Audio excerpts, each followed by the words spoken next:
Good evening. Welcome to Graphic Policy Radio. This is your host, Ilana, aka Twitter's Ilana Brooklyn. And this is a comics podcast wherein today we'll be discussing the new Spider-Man Far From Home movie. This is the comics podcast for people who are getting too many emails about SDCC and way too many emails about donating to the DSCC. That's the Democratic Senatorial Campaign Committee. I really get a lot of fundraising emails this time of year, especially. So thank you for tuning in and joining us. We're going to have a nerdy conversation on multiple levels this evening. We're going to assume that you have watched Spider-Man Far From Home because the movie has been out in the theaters for quite some time by now.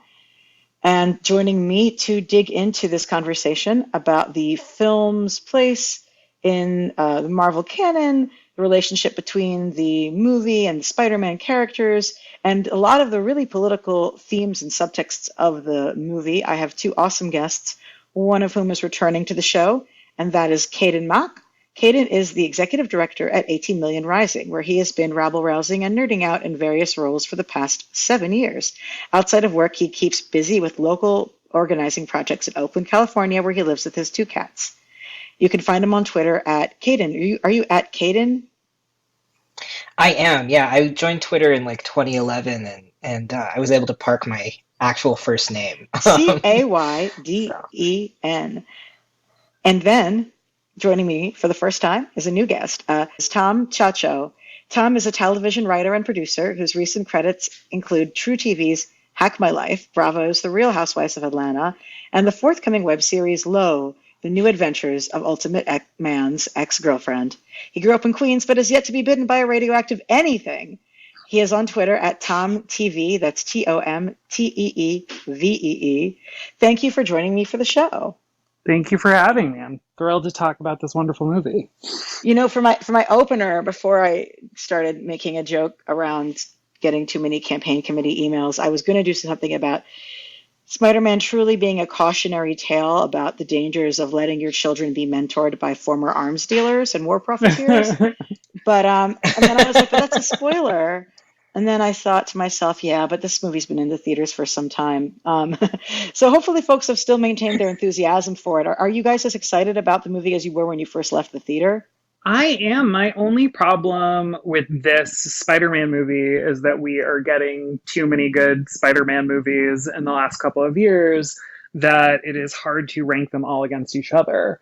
But I mean, I really love this version of Peter and really love where they keep pushing him. yeah, no, similarly, I don't know, the more that I think about it, the more that I get kind of excited about, especially the way that the this particular movie is I think advancing a sort of critique, not just of warfare, but of psychological warfare, right? So Yeah, totally. I think it's really smart. Totally. I was definitely the sort of movie where going into it, I wasn't sure who I wanted to have be my guests on to talk about the movie. Like in certain circumstances, I can anticipate what are the kinds of political themes and messages that are going to be really important, and I can plan in advance. Like, oh, I want to make sure that we're going to have voices from this particular kind of activism or life experience beyond it. And with Spider-Man Far From Home this time, my last time I did a Spider-Man MCU show. I had a friend of mine who is a high school teacher in LA and a film critic, and another friend of mine who is a former New York City yeah, high school student herself. And because I wanted that particular lens through it. And this one, I didn't know what I wanted until afterwards. And then I said, oh, we need people who are really sharp observers about media and technology and society. And this all came together perfectly for that because this movie ended up being so much about that. And going into it, I mean, I think we all were familiar, or speak up if not true. We all familiar with Mysterio as a character, as a supervillain, leading into the movie. And I watching the trailers, I kept thinking like, oh, that's so funny that they're gonna make us think that this literally famous Spider-Man villain is not a villain the whole time. But I didn't necessarily know that media criticism was the way that the sort of subtext of the movie would be taking it. Um, so I was satisfied with the movie. I think the movie decided that they would take place one of the scenes would take place in Italy as a way to justify Mysterio's name being Mysterio and to make it be less silly sounding to modern non-Silver Age comics reading ears. But like yeah, when they were to have the whole like Spider-Man's big wet European vacation, like I didn't know what that would mean. It also isn't a milieu that I've associated with a Spider-Man much before. Like I don't really associate European vacation with like working class kid from Queens, even if he's at a gifted and talented, like basically Bronx Science is his high school, high school. So I just wasn't sure where the movie would be going with that. I mean, I don't know if folks have thoughts about the particular international travel setting Well, in Spider-Man. I feel both ways about it where I was like uncomfortable with it. Still, I'm not 100% comfortable with it. But to sort of explain where I'm coming from, is I'm someone who feels like Spider Man stories and the best Spider Man stories happen within the five boroughs of Manhattan. Mm-hmm. Um, However, I am also a kid who grew up in Queens that went to Bronx Science and went on these Euro trips. Oh my So God. it like is the milieu of that experience. That's So amazing. as weird as so as much as I was just like Spider-Man doesn't belong here, I was like, but this sort of real world approach of like, what if Peter Parker was a teenager in Queens today? Like he's certainly going on these trips.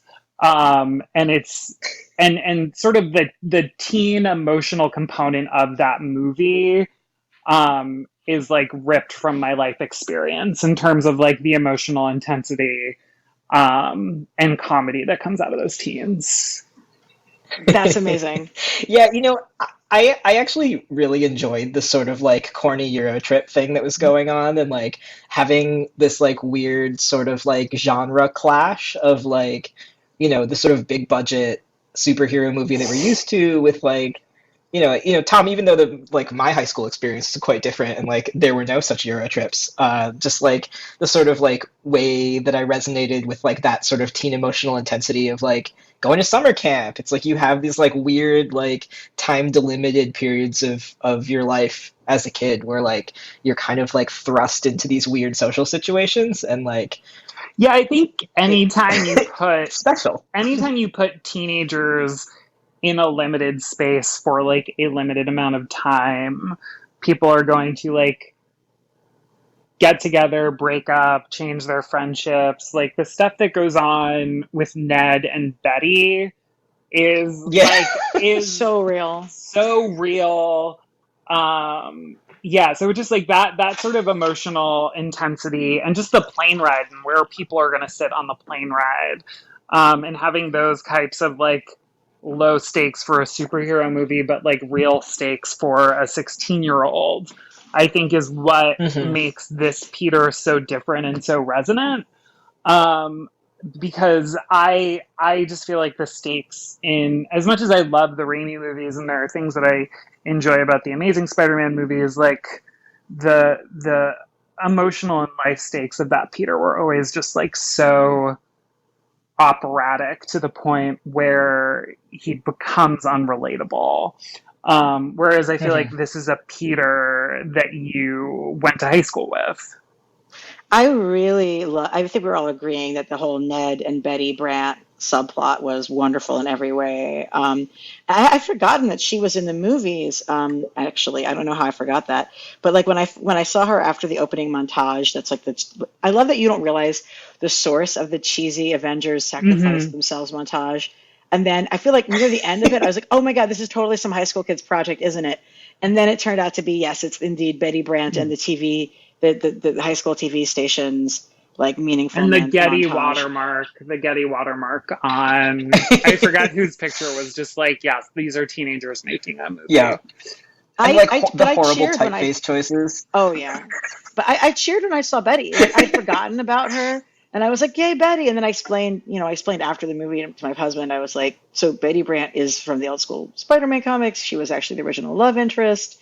She is a news reporter in the real in the comics now. Mm-hmm. I like love that they have her doing that, and that also just felt like Spider-Man's friends and are such an interesting bunch of people, such a quirky characters, and I love the way they've made themselves seen in this.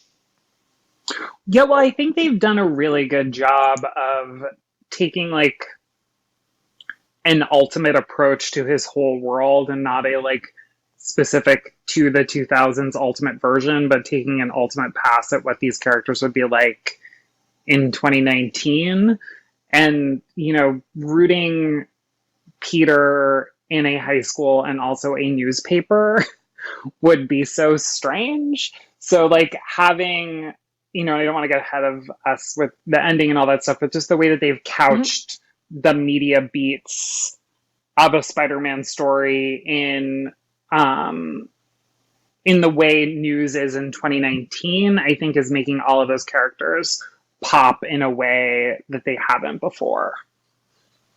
Well, this made me think, are either of you guys watching Young Justice, the cartoon? Love Young Justice.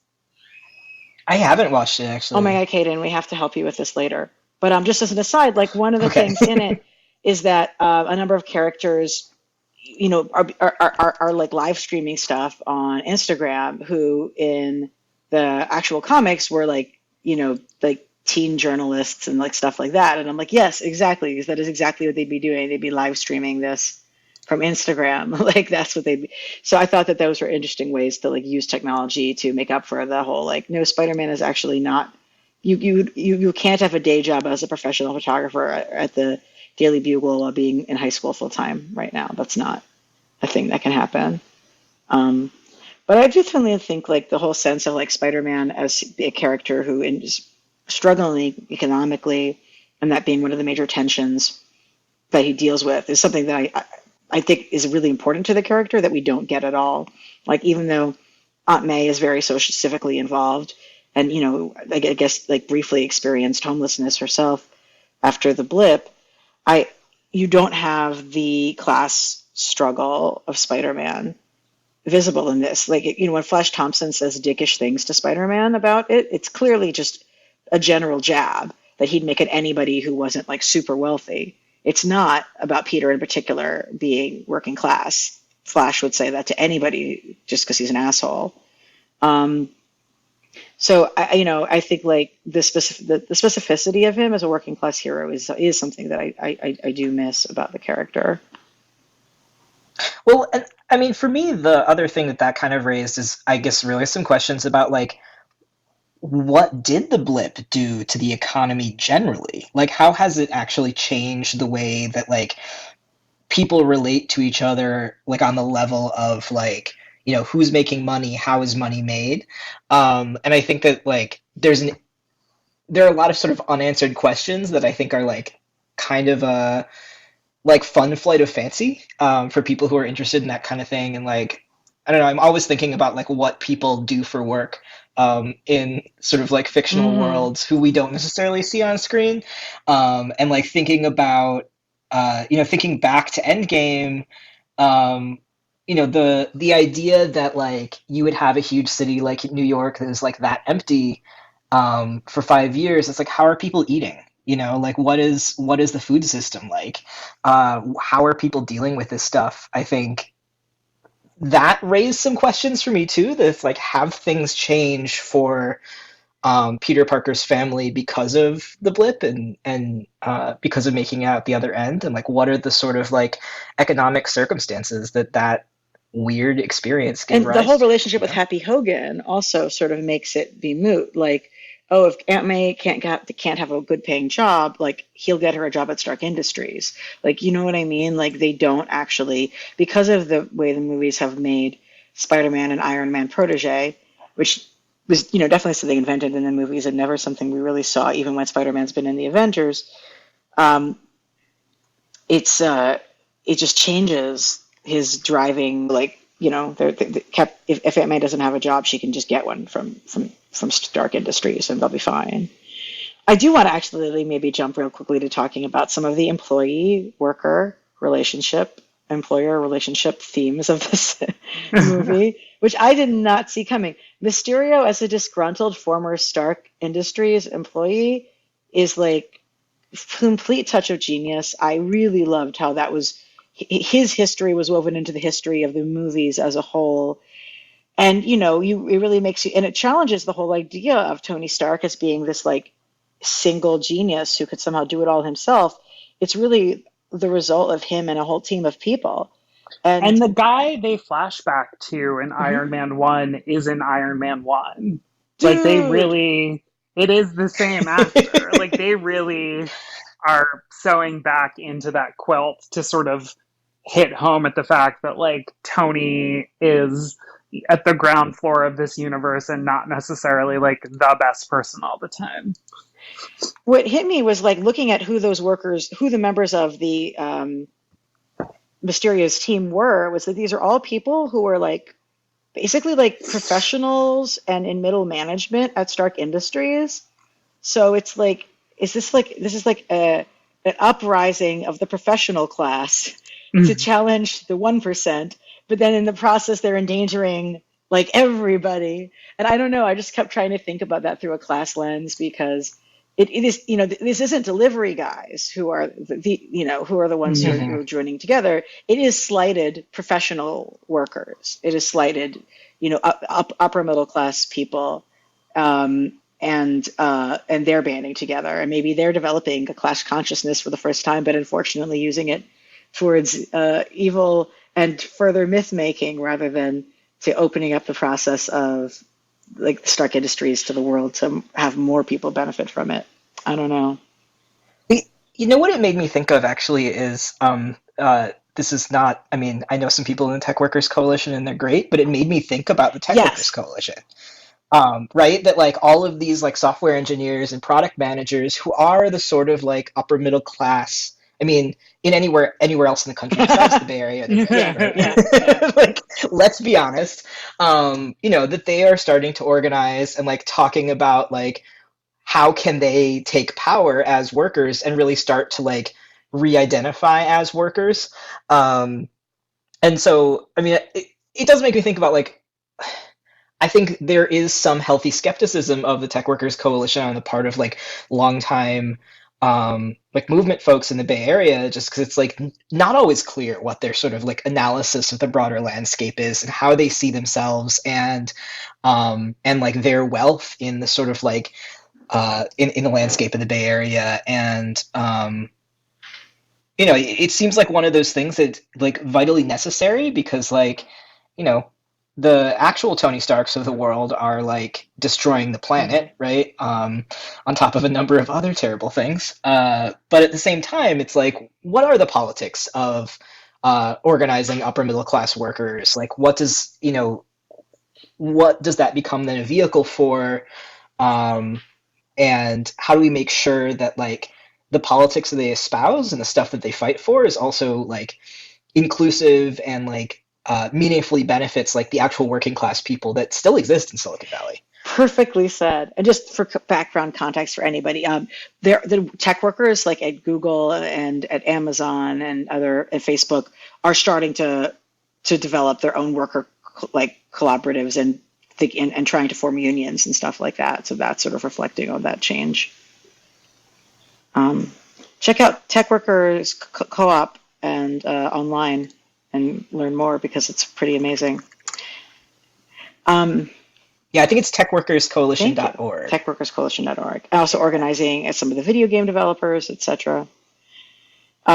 But he isn't just, but these aren't just tech workers organizing. And then again, of course, Mysterio screws them over in the end, like he threatens one of their lives when they refuse to go along with him, etc. But Mysterio is also, I mean, he's literally making fake news, right?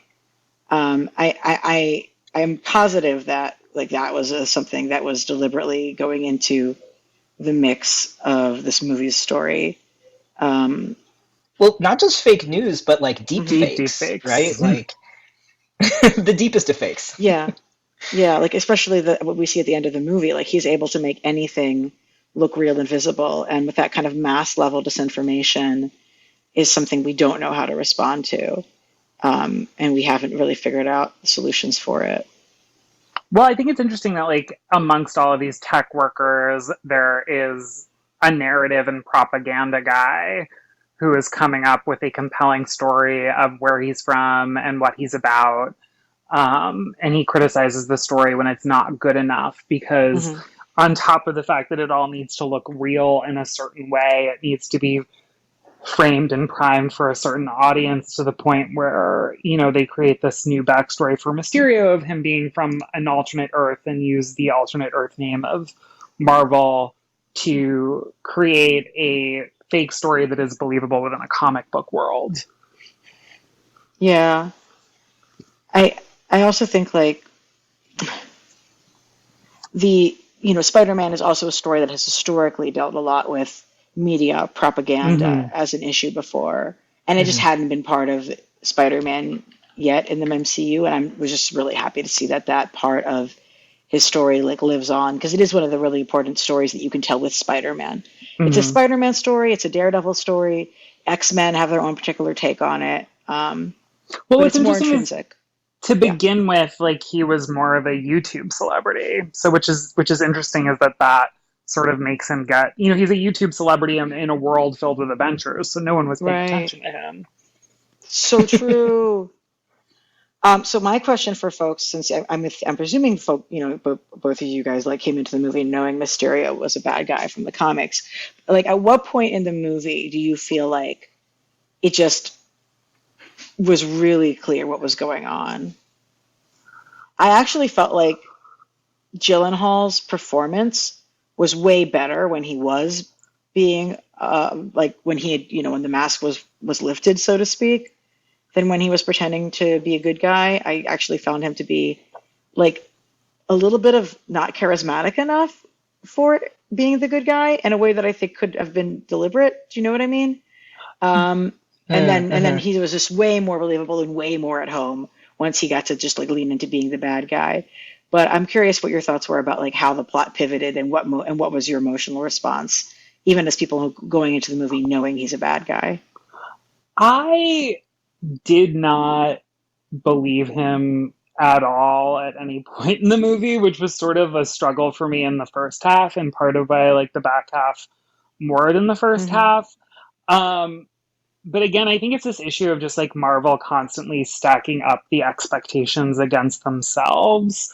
Because coming off of so many like there are so many big twists in Captain Marvel and big twists in the last Avengers movies that are genuinely surprising about characters and motivations in the movie that you've been watching the whole time, that I sort of like after Captain Marvel, I'm not going in primed believing anything that they're putting Mm. in front of me. And then also, I don't know if either of you have watched the last season of Daredevil, Yeah, but well, I have. Yeah. they weirdly adapt a huge chunk of the Mysterio story that Kevin Smith did in that Karen Page episode. And they just put such a surprising twist on it that I just sort of was like, given that and Captain Marvel, like I just didn't think that they had done enough to fool me.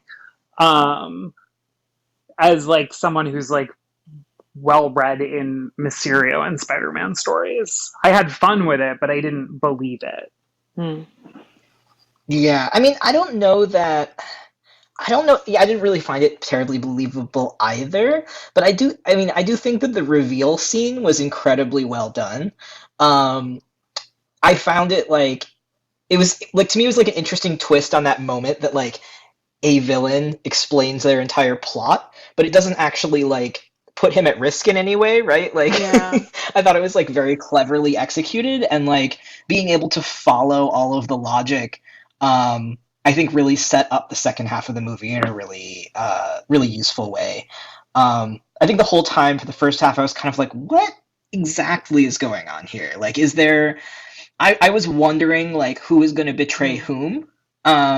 Like what sort of subterfuge or backstabbing might happen to like get Spider-Man and Mysterio on different sides by the end of the movie.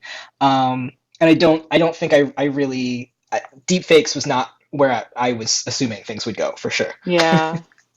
Um, I mean, I think there's also another meta commentary where Mysterio is just sort of lambasting spectacle movies in the first place.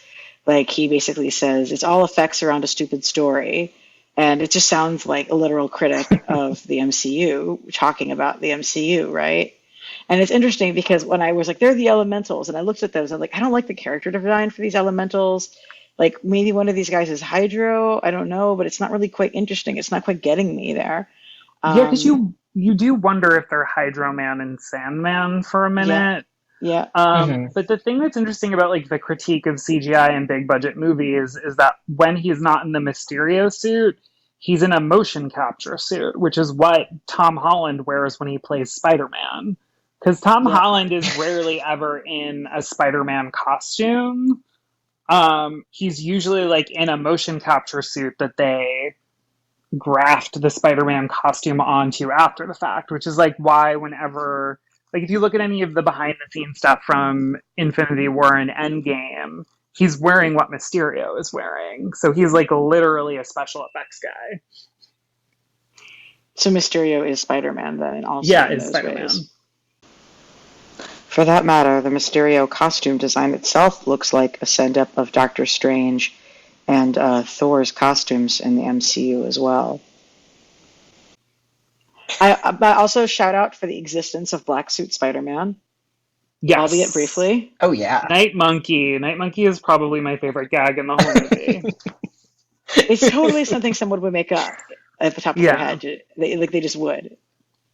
Um, so MJ is amazing, continues to be amazing. Mary Jane. I'd said this with the last movie, but like I'm not used to seeing female characters in anything, let alone as teenagers who I identify with even in the slightest. And like MJ was just there, like being there and doing that and maintaining that even while being a love interest in this movie. And that's so fucking rare.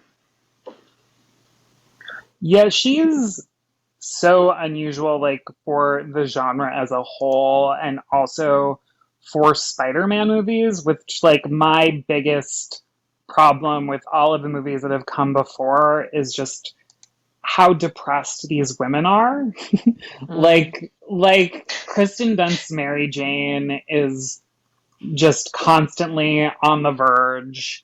Um, and Gwen Stacy is kind of a sad sack. And like the thing about the comics, and particularly like going way back, is aside from like Gwen Stacy's death, these are like joyful, fun, funny, powerful women that see something in like the nerdy Peter Parker and um are not like sad ladies that have to be rescued. So it was like yeah. nice to see her, even though she's like a very new take on Mary Jane, or MJ as we're calling her, like she feels like his equal in a way.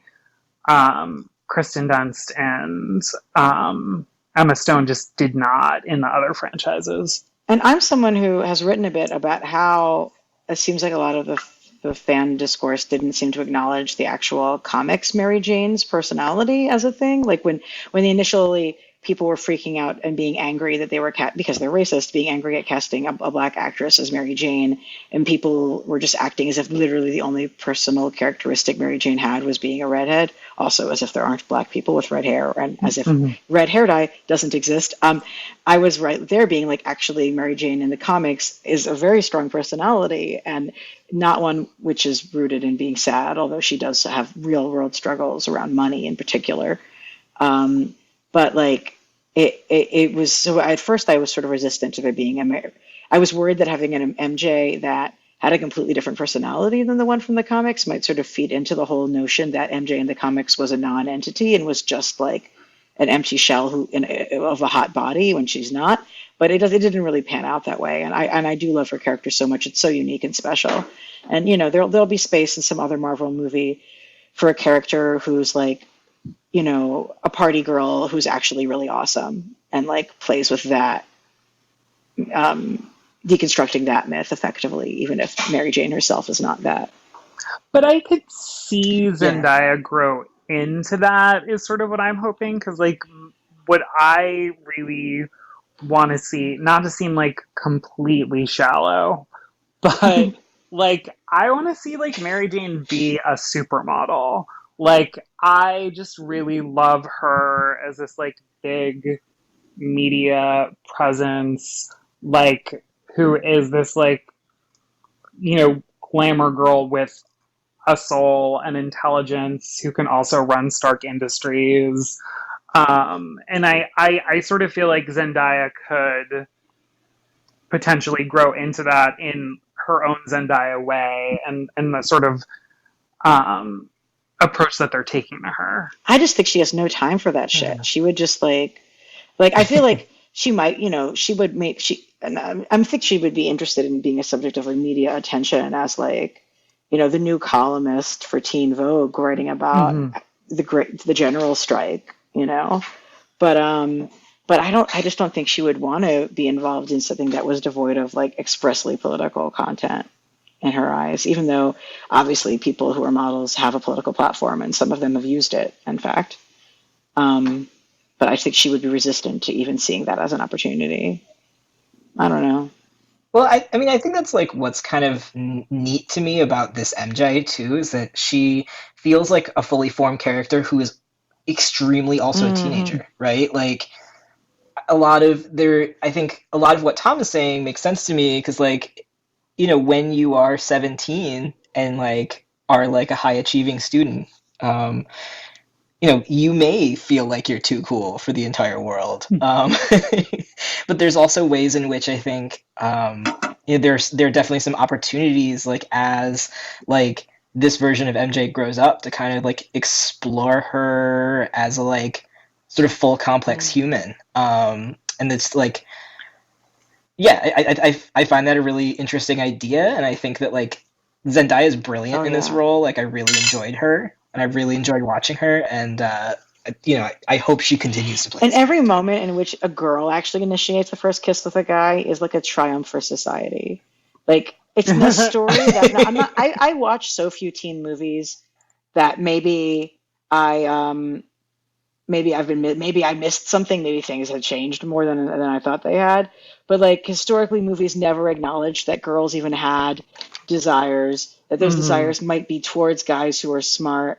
That those desires might be towards people who are atypical in some way. Like they were just objects who men sought after, and that they didn't have any desires of their own. And just having her like pursuing him in those ways is just like really amazing.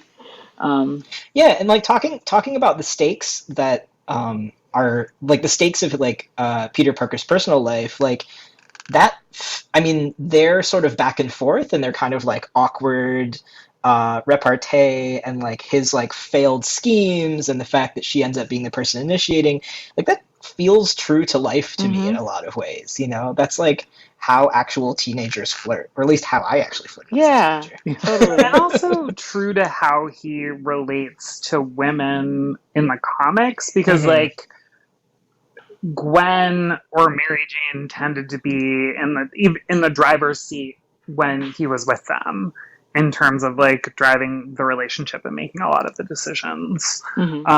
more so than I think it's been presented before. That's very true.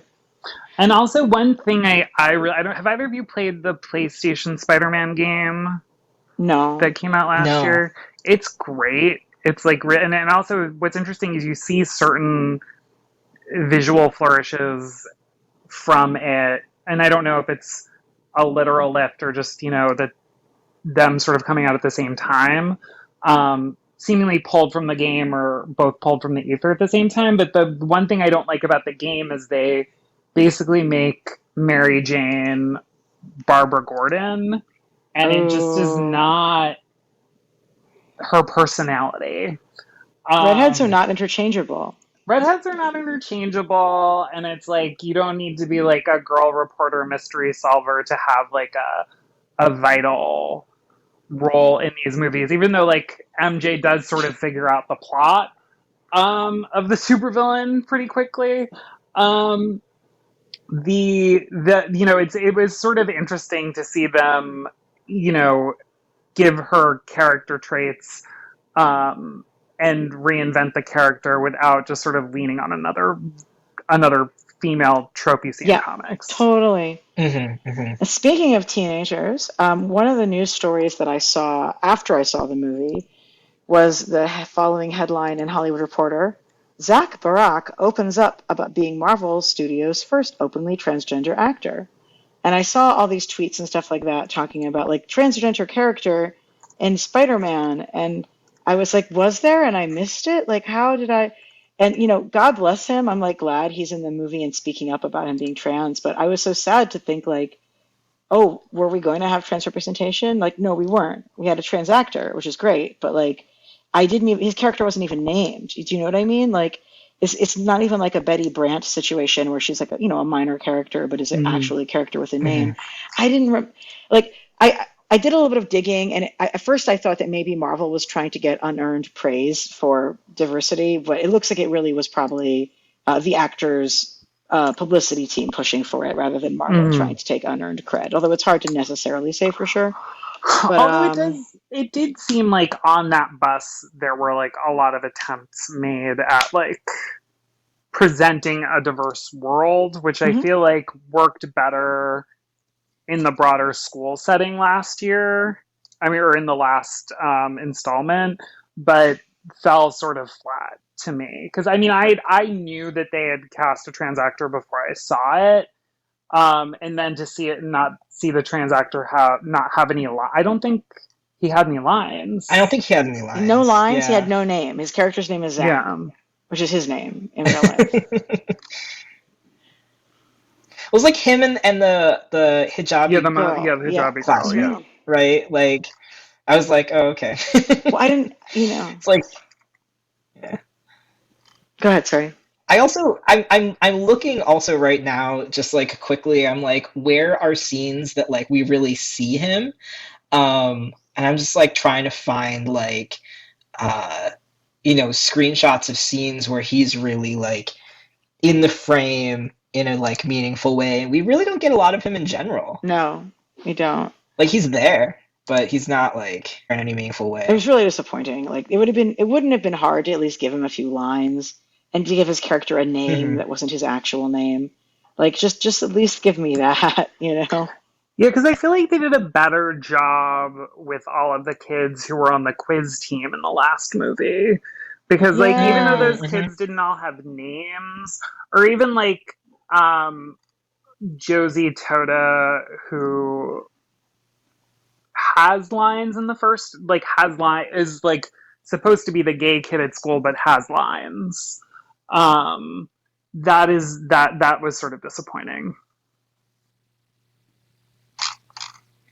Yeah, I mean, I always sort of like I get why probably like Zach Barak's like agent or publicity team would want to like point this out and make sure that there are stories and variety or whatever about it. But it is like a little bit of a bummer that he doesn't even have like really a speaking part.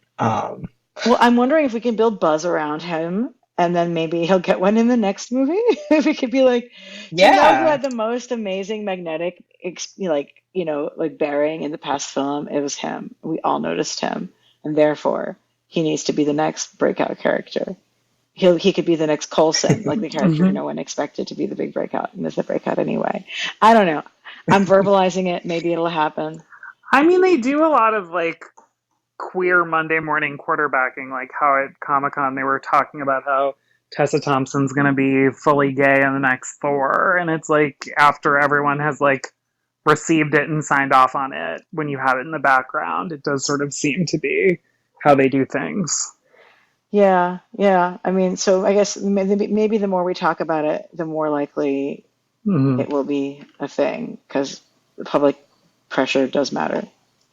They might tell you it doesn't, but it does. Yeah.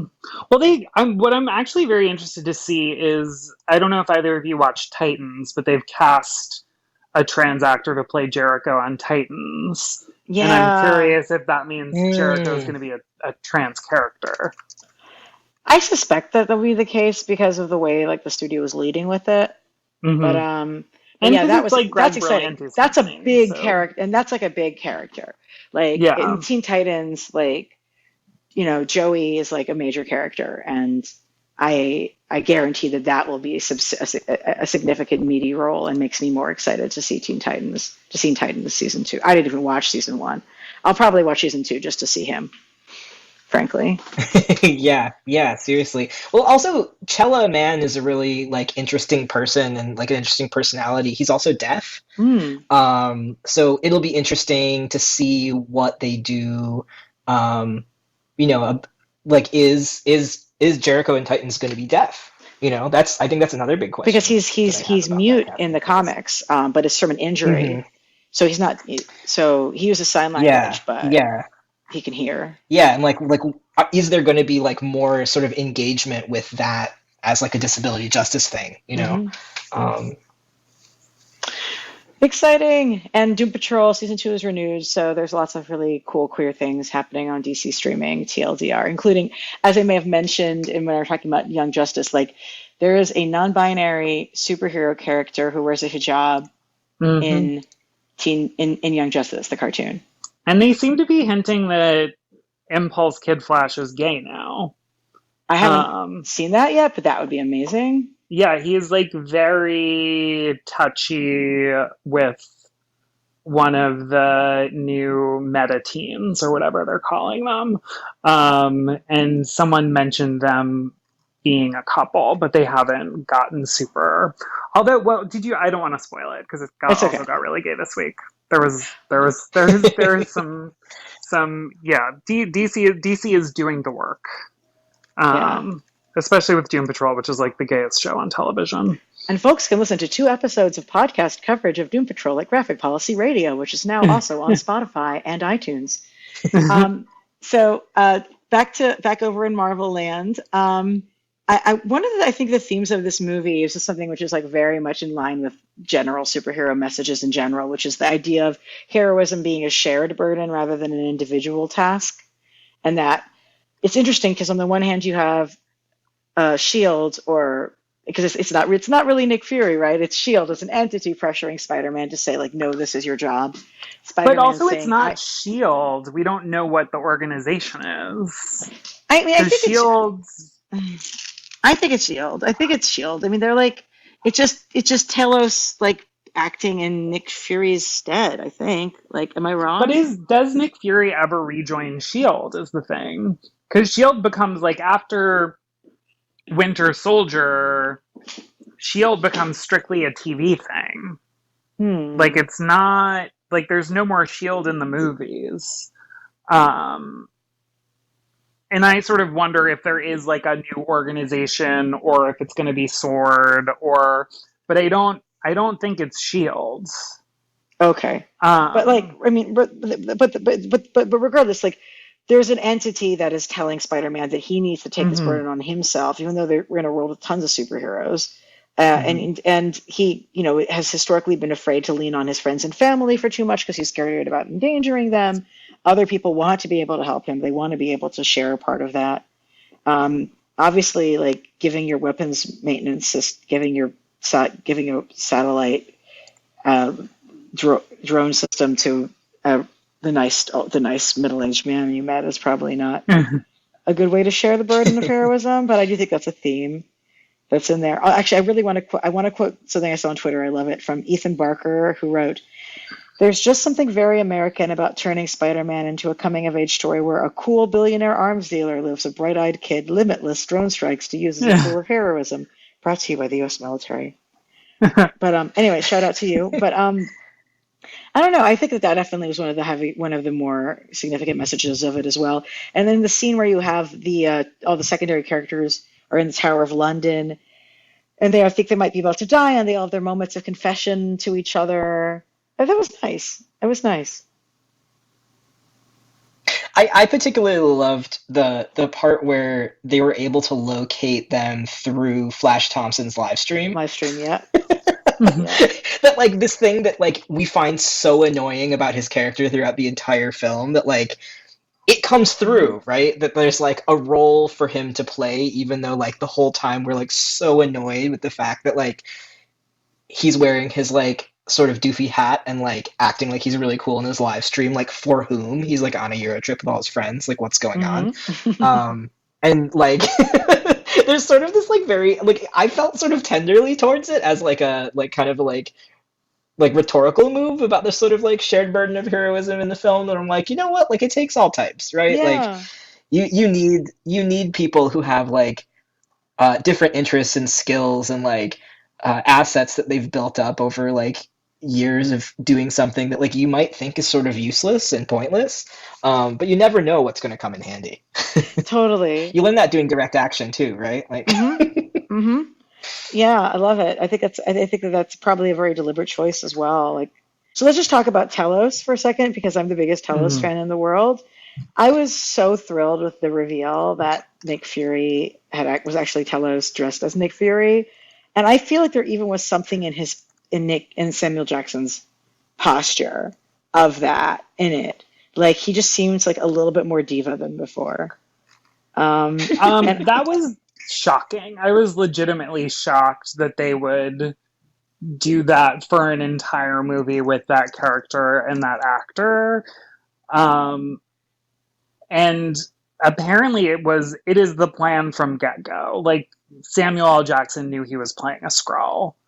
Um, and I just was that was like a legitimate shock that I was impressed by in the film.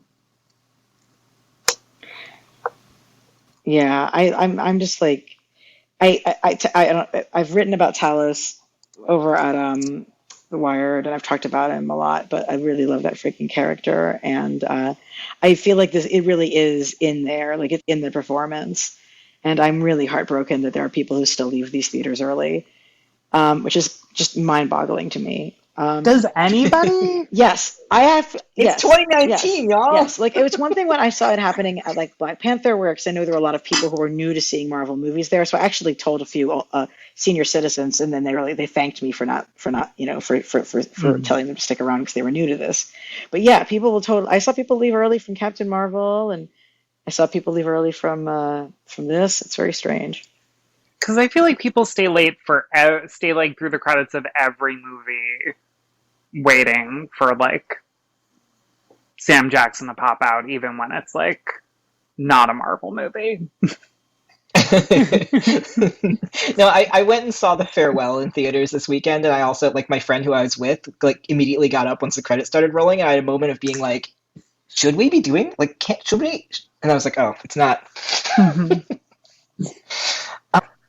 Yeah, I'm looking forward to like what happens in the next installment because Telos is this like biological faker, right? As a Mhm. shapeshifter. And like what is going to be the tension between like the high tech fakers who are using like drones and holograms and like well edited video to create uh things that aren't what they seem versus uh, Telos and Spider-Man, and what will kind of come of that.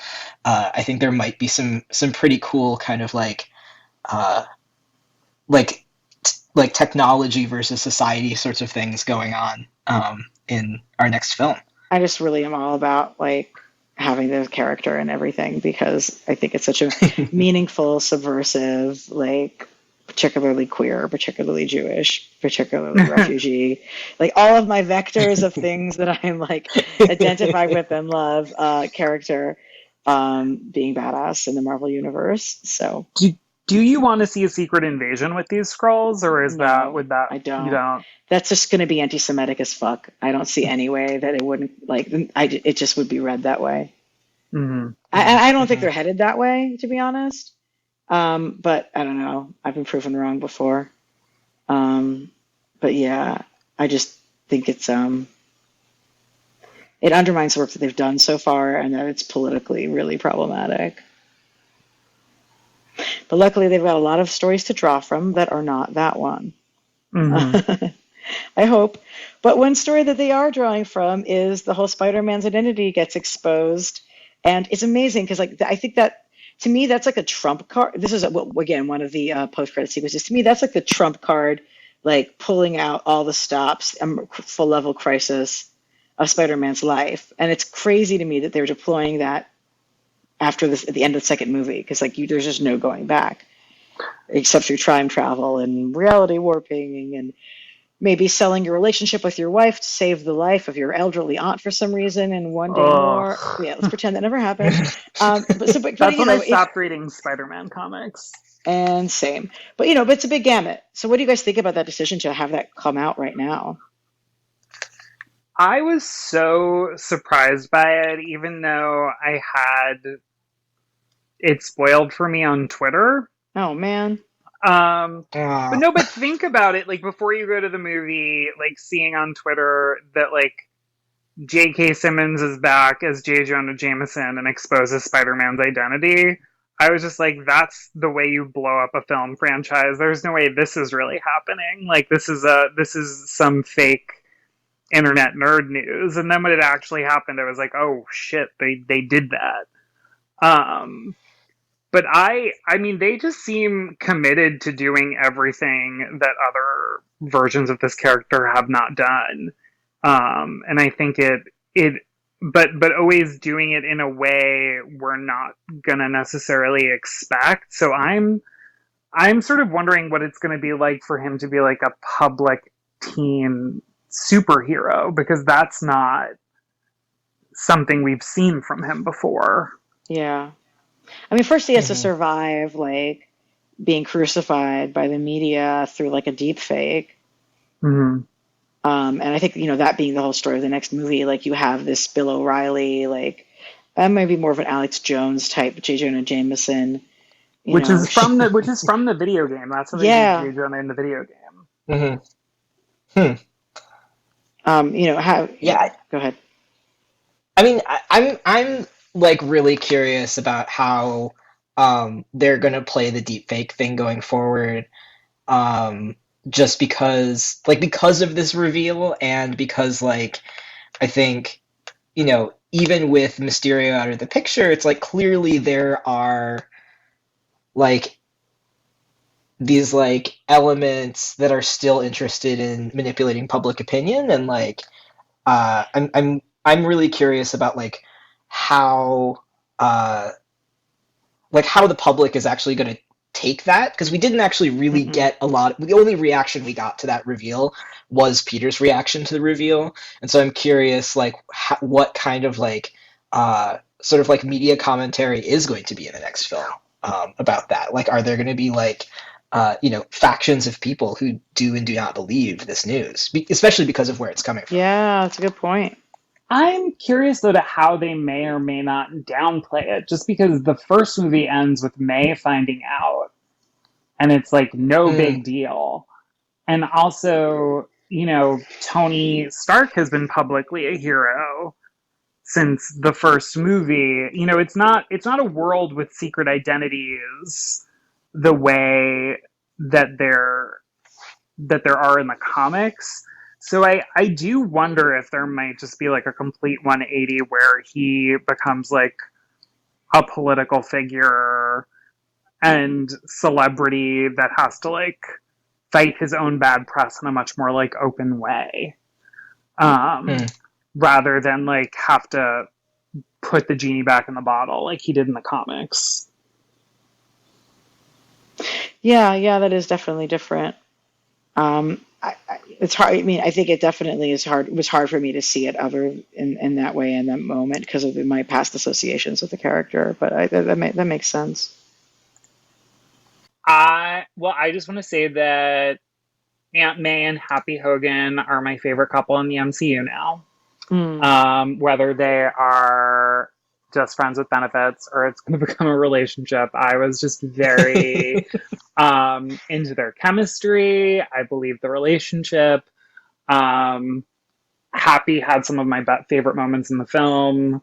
And I'm sort of, as much as it does create like a hindrance to Peter being on his own, the way that these Spider-Man movies operate as Iron Man 4 and 5 um, is just really interesting in a genre franchise place, because I feel Mm. like you've never seen someone successfully do it before, because it's almost like, granted you have the whole Marvel apparatus, but it's almost like we got three Batman movies and then it spun, and then like Batman 4 and 5 were like these solo Robin movies to a degree. Like it's not continuing a lot of the same stories and threads. I'm curious to see if Tony is still going to be a presence in a third movie. That might feel a little bit too much, but the Yeah. way that they keep um, sewing backwards to Iron Man is and in effective ways is just continues to be really impressive. Ooh, you got me thinking about something. So the device that Tony gives Peter is literally a set of glasses, which means he's Mm-hmm. giving him lenses through which to see the world.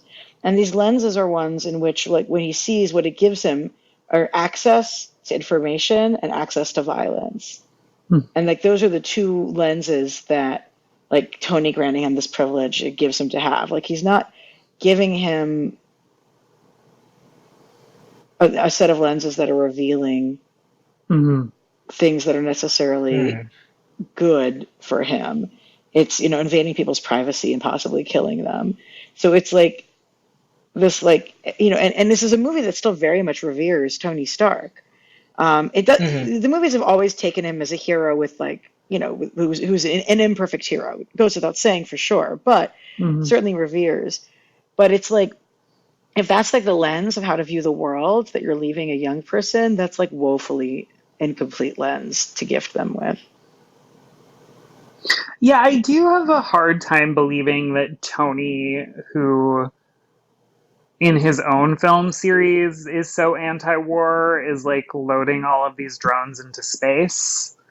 Um, but Hmm. it because it feels like very Iron Man 1, and like sort of Iron Man 2 was very much about like leaving that behind. Um, and so was something that felt like a little bit at odds with who Tony was, but um, yeah, it's the films tend to do a weird thing where they're lifting a lot from like the Ultimates version of the Avengers, but like forgets all of the war stuff. Like that the war stuff is like linked to that depiction of the characters.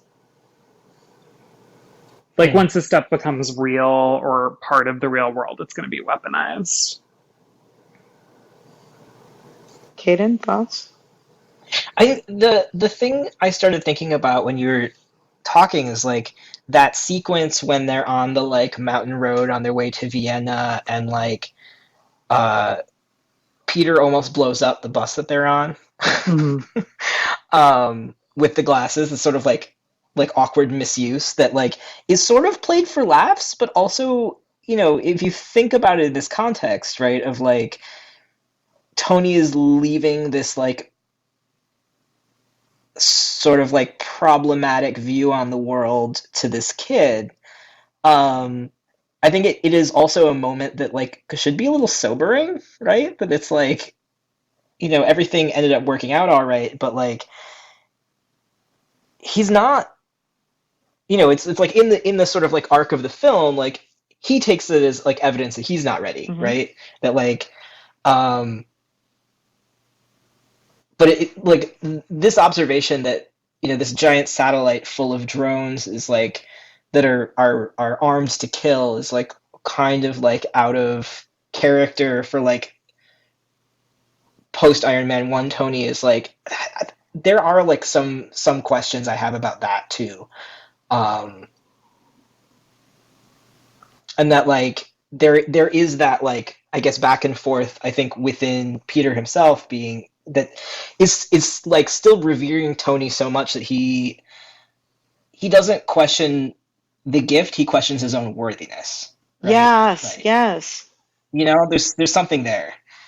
And it's like, no, actually, you're too good for the gift. Like, the Mm-hmm. gift is like toxic and actually not what we want for the future at all. And you've been given Yeah, this burden of inheriting the violence and, creepy privacy invasion of the older generation's technological priorities.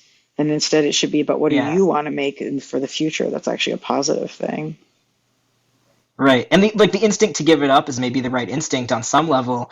I mean, it also, I mean, I think one of the things that I think about when we work on a lot of the sort of like technology policy issues that we work on is also that like once something is released into the world, it's really hard, if not impossible, to put that genie back into the bottle. And like it would be interesting to see Peter struggle with that question, right? That like, especially with this sort of like deep fake theme, that like, how do you deal with a world that like has these things in it? He can't destroy the thing. I mean, maybe he could. He could figure out a way to destroy the thing, but like, the thing exists, and therefore people want it, right?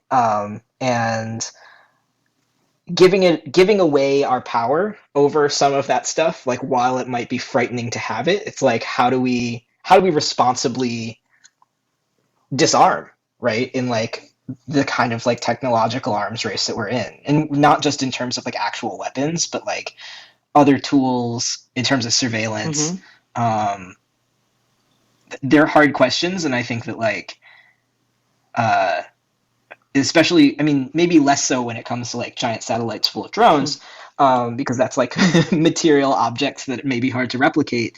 But in terms of like software and other media, that like once something hits the internet, it's difficult, if not impossible, to take it down completely. Although you do have to wonder if, And like, I as think a Gen Z kid, does he have the privacy concerns? Because like a lot of the information he gets about like sure. MJ's other suitor is stuff he could get from Facebook. It's just like it's Facebook plus a drone is like sort of where it goes off the rails. Um, Right, with a an RPG launch or yeah. something.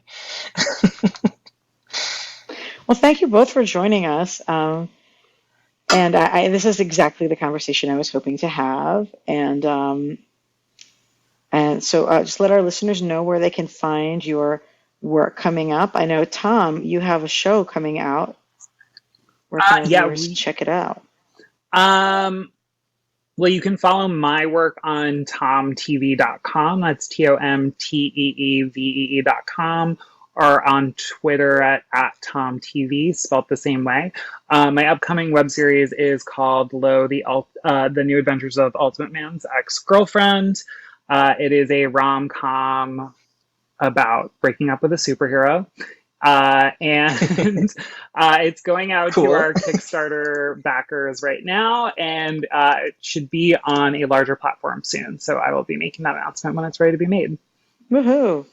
Kaden, what do you want to share? So you can find me on Twitter at Caden, which is my first name, Cayden. And you can find our work at 18 Million Rising at 1-8, the number's 1-8, and the words million rising. And we're also at 18millionrising.org. We do a lot of so we do specifically Asian American organizing, but we are giant nerds, Mm-hmm. and are really interested in these questions about where sort of like identity and politics intersect with nerddom in popular culture. So Yeah. thanks as always for Thank having me, you. Ilana. This is a If folks blast. really want to see organizations doing fan activism and fan organizing work that's interesting, definitely follow 18 Million Rising. And as for me, I'm on Twitter at Elana, ELANA _ Brooklyn. That's Elana _ Brooklyn. And I just had a review of Superman's pal Jimmy Olsen 1 go up live at Comics Beat, and I'm usually at graphicpolicy.com for all your comics news and views. Have a great week and keep it geeky.